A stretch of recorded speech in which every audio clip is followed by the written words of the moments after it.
জমজম শব্দটি উচ্চারণেই ভেসে ওঠে পবিত্রতা, ঐতিহ্য এবং বরকতের এক অদ্ভুত অনুভূতি। মুসলিম উম্মার কাছে জমজমের পানি শুধুমাত্র এক বোতল পানি নয়, এটি বিশ্বাস, ভালোবাসা এবং ধর্মীয় শ্রদ্ধার প্রতীক।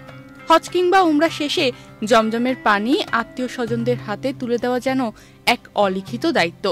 আর সেই জমজমের নাম ব্যবহার করেই যখন কেউ প্রতারণা করে, তখন তা শুধু আইন ভঙ্গই নয়, মুসলিমদের আবেগের উপরও সরাসরি আঘাত হানে। সংযুক্ত আরব আমিরাতের শারজাহ শহরে ঠিক এমনই এক ঘটনা ঘটেছে। স্থানীয় সংবাদ মাধ্যম খালিজ টাইমসের এক প্রতিবেদন থেকে জানা যায়, শহরের একটি আবাসিক ভবনে গোপনে পানি বোতলজাত করছিল একটি চক্র। এদের গ্রেপ্তার করেছে শারজাহ প্রশাসন।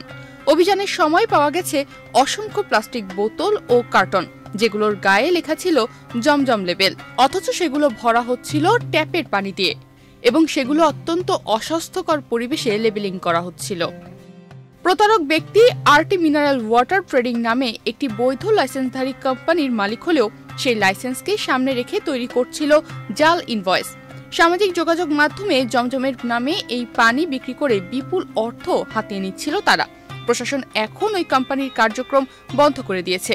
বাড়িটি সিলগালা করা হয়েছে এবং প্রতারককেও পুলিশের হাতে তুলে দেওয়া হয়েছে। শারজাহ সিটি মিউনিসিপ্যালিটির মহাপরিচালক ওবায়দ আল তেনিজি গণমাধ্যমকে জানিয়েছেন, কমিউনিটির স্বাস্থ্য এবং ধর্মীয় মূল্যবোধকে ক্ষতিগ্রস্ত করে এমন প্রতারণার বিরুদ্ধে কঠোর ব্যবস্থা নেওয়া হয়েছে। সামাজিক যোগাযোগ মাধ্যম থেকে কোনো খাদ্য বা পানীয় কেনার আগে উৎস যাচাই করা অত্যন্ত জরুরি। জমজমের পানি কেবল পানি নয়, এটি ইসলামের এক অলৌকিক নিদর্শন। হযরত ইসমাইল আলাইহিসসালামের স্মৃতিতে ভরা এই পানির উৎস ইসলামের ইতিহাসে এক গৌরবময় অধ্যায়। মক্কায় অবস্থিত জমজম কূপের পানি প্রাচীনকাল থেকে বিশুদ্ধ ও রোগমুক্ত বলেই বিশ্বাস করা হয়। হাদিসে আছে, জমজমের পানি যে কোনো উদ্দেশ্য নিয়ে পান করলে আল্লাহ সেই উদ্দেশ্য পূরণ করেন। তাই এই পবিত্র পানির নামকে ব্যবহার করে যারা ব্যবসার নামে প্রতারণা করছে, তারা শুধু আইনের নয়, বরং ধর্মীয় বিশ্বাস ও মানবিক নৈতিকতারও চরম লঙ্ঘন করছে। বিশ্লেষকরা বলছেন, এই ঘটনায় প্রমাণ হয়েছে প্রযুক্তির যুগে প্রতারণাও রূপ বদলাচ্ছে। তাই সময় এসেছে আরও সচেতন হওয়ার। পবিত্রতার নামে এই অপবিত্র বাণিজ্য রোধে সকলকে এগিয়ে আসতে অনুরোধ করেছে সৌদি সরকার।